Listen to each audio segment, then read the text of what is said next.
Hi there, happy Tuesday. So for many of you that have been here before, you can tell I'm not at home. I'm not gonna even go into detail about how I've been inundated with tasks and stuff like that. I don't want to bore you with that, but it's been all for good reason, all family related. So actually, the reason why I am here where I am is my dad just recently had surgery and I'm going to be his caregiver for the next week. And I was like, you know what, I gotta make sure that I get on here and try to, get through the topic that I was going to discuss a couple days ago. So you know what, let's get started.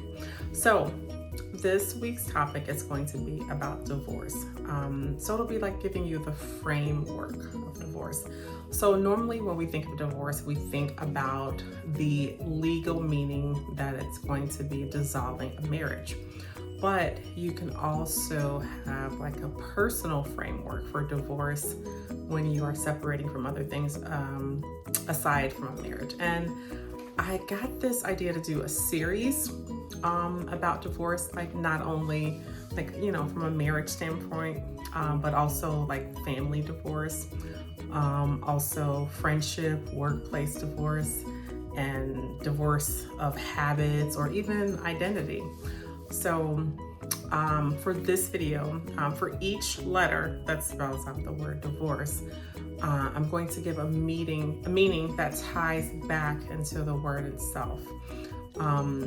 So this video will just be the framework for divorce.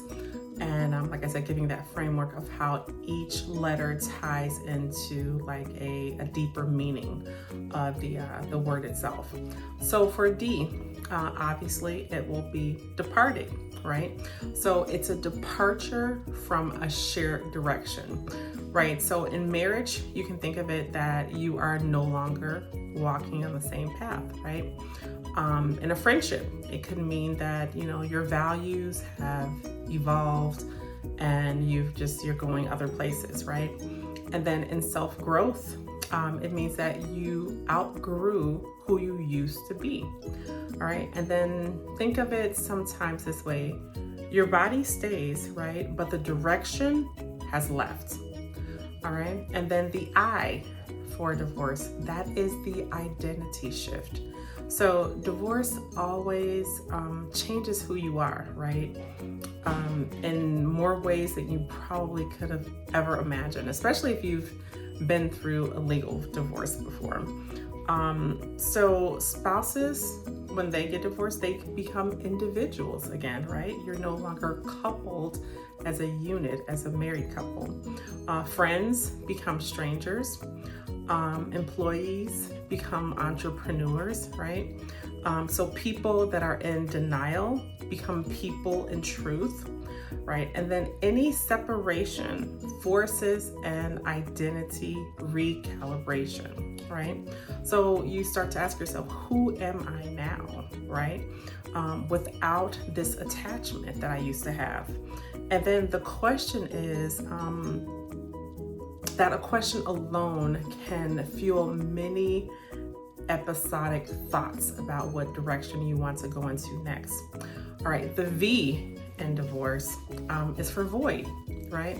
So that void, I would say every divorce creates space. Every single one, you have that space from whatever you were connected to, hence the, dissolving of it. So space sometimes can feel lonely, right? But it can also feel like oxygen, depending on your situation. You can feel like, man, I can really breathe again. The void is where rebuilding begins, right? Or where it begins, I should say. So when you divorce chaos, you allow peace to come in, right? When you divorce insecurity, confidence finds a chair at the table. All right, so void is not punishment, right? So it's construction space. So think of you're under construction, right? You're getting the building blocks together for what your next huge endeavor is going to be. All right, this is my favorite letter of the word. O is for opportunity. So separation always creates options. This is where, I always say that all life is never ending choices, right? When you get up, am I going to, take this moment, take my vitamins? Am I going to do a run? Am I going to meditate?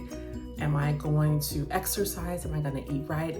Life is never ending choices. So again, that O for opportunity, that separation always creates options. So you have new boundaries, right? New partnerships, new habits, new peace, right? So divorce is not only an ending, but it's a redirection, right? So redirection often provides protection, depending on the situation that you were in. All right, and then R is for release. So you cannot move forward holding what you separated from. You have to let it go, right? So release is not denial. Release is acceptance without that attachment. You can release bitterness, right? You can release the need to win. You can release the need to explain yourself to people who are committed to misunderstanding you, right? For lack of a better phrase. And then release is also emotional unclenching. You can finally let go. Think about it when you're in a situation that's tense. You always feel like clenched up. And then when you release that, you feel like, okay, I can breathe, I can take a moment here. All right, and then you have that C for closure. So closure doesn't always come from the other person, right? So sometimes closure is self-authorization that you have to do for yourself. You have to authorize yourself to say, you know what? This is gonna be it. I'm gonna go ahead and create new habits. I'm going to create a new place for me to be. So I no longer participate in whatever, that you were attached to, right? So that sentence alone can divorce you from drama and can divorce you from manipulation and also cycles, right? Depending on the situation that you came from. So closure is internal paperwork. So stamped, filed, and done. All right, and then lastly, you have E for evolution. Every divorce, when processed correctly, produces growth, right? So not all separations are failures. Some are actually promotions, depending on your situation. So you evolve when you detach from what diminishes you, right? So, here's your powerful, let's see, I'm gonna bridge this together. This will be like your powerful cross relationship connection. You can divorce dysfunction. You can divorce disrespect. You can divorce dependency. You can divorce fear. You can divorce procrastination. You can divorce scarcity thinking, thinking, oh, I can't do this. No, think big. You can divorce self-sabotage, right? So divorce is not just about ending a marriage, right? It's about ending misalignment in general. All right, so I hope you've enjoyed the way that I've broken down like each letter and how it connects to the word. Like I said, it's not necessarily always attached to marriage, which that is the main meaning, of course, of divorce is to, dissolve the marriage. But like I said, I wanted to get on this deeper and do like a series, if you will, like each kind of situation that you can divorce from. And I've just been hearing a lot of divorce in the news lately, so on social media too, here on YouTube, of course.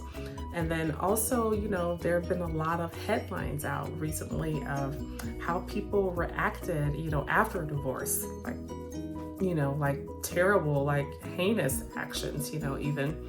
So, yeah, so just to think about that framework about divorce can actually truly be a new beginning, right? It doesn't have to be something that's all bad. So yeah, my question that I have for you guys this week is there something other than a marriage that you have divorced from that feels particularly freeing to you, where you're ready to go ahead and step on that next platform to see how that space feels aligned to you? So drop your answer in the comment section. I would love to read your responses. Otherwise, I hope you guys have a great rest of your Tuesday and a great rest of your week. Take care and be well.